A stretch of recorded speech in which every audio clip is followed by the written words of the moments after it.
America Iran സൈനിക സംഘർഷം അതിരൂക്ഷമാകുന്നു. സമാധാന ചർച്ചകൾ പൂർണ്ണമായും തകർന്നതിന് പിന്നാലെ തുടർച്ചയായ 7ാം ദിവസവും ഇറാനിൽ അമേരിക്കൻ സേന കനത്ത ബോംബാക്രമണം നടത്തി.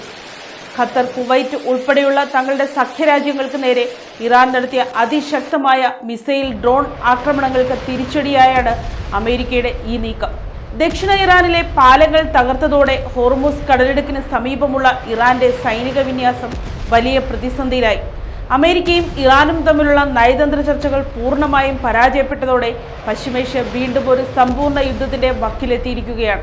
കഴിഞ്ഞ ഏതാനും ദിവസങ്ങളായി അമേരിക്ക നടത്തുന്ന സൈനിക നടപടിയിൽ ഏറ്റവും രൂക്ഷമായ ആക്രമണമാണ് കഴിഞ്ഞ രാത്രി ഇറാനിൽ ഉണ്ടായത്. അമേരിക്കൻ സഖ്യരാജ്യങ്ങളായ ഖത്തർ, കുവൈറ്റ് എന്നിവയ്ക്ക് നേരെ ഇറാൻ നടത്തിയ വൻതോതിലുള്ള മിസൈൽ, ഡ്രോൺ ആക്രമണങ്ങൾക്ക് മറുപടിയായാണ് US സേന അതിശക്തമായ പ്രത്യാക്രമണം നടത്തിയത്. സമാധാന ശ്രമങ്ങൾ തകർന്നതിന് ശേഷം ഇറാൻ നടത്തിയ ഏറ്റവും വലിയ ആക്രമണമായിരുന്നു ഇത്.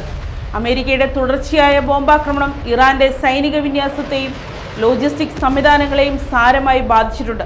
ദക്ഷിണ ഇറാനിലെ തന്ത്രപ്രധാനമായ നിരവധി പാലങ്ങൾ അമേരിക്കൻ വ്യോമസേന കൃത്യതയാർന്ന ബോംബാക്രമണത്തിലൂടെ തകർത്തതായി ഇറാന്റെ അർദ്ധ ഔദ്യോഗിക വാർത്താ ഏജൻസിയായ ഫാർസ് റിപ്പോർട്ട് ചെയ്തു. ഹോർമുസ് കടലിടുക്കിലെ തന്ത്രപ്രധാനമായ തുറമുഖ നഗരമായ ബന്ദർ അബ്ബാസിനെ ബന്ധിപ്പിക്കുന്ന പ്രധാന ട്രാൻസിറ്റ് റൂട്ടുകളിലെ പാലങ്ങളാണ് തകർക്കപ്പെട്ടത്. ഇതോടെ ബന്ദർ അബ്ബാസിലേക്കുള്ള സൈനിക സാമഗ്രി വിതരണം തടസ്സപ്പെടുത്താൻ അമേരിക്കയ്ക്ക് കഴിഞ്ഞു. അമേരിക്കൻ ആക്രമണത്തോടുള്ള പ്രതികരണമായി മേഖലയിലെ സംഘർഷം സമ്പൂർണ്ണ പ്രാദേശിക യുദ്ധത്തിലേക്ക് പടരുമെന്ന് ഇറാനിയൻ നേതൃത്വം മുന്നറിയിപ്പ് നൽകി. അമേരിക്ക തങ്ങളുടെ ആക്രമണം വാരാന്ത്യം വരെ തുടരുകയാണെങ്കിൽ വരും ദിവസങ്ങളിൽ അമേരിക്കൻ താവളങ്ങൾക്ക് നേരെ പൂർണ്ണ തോതിലുള്ള പ്രത്യാക്രമണം ഉണ്ടാകുമെന്ന് ഇറാന്റെ മുതിർന്ന സൈനിക ഉപദേഷ്ടാവ് വ്യക്തമാക്കി.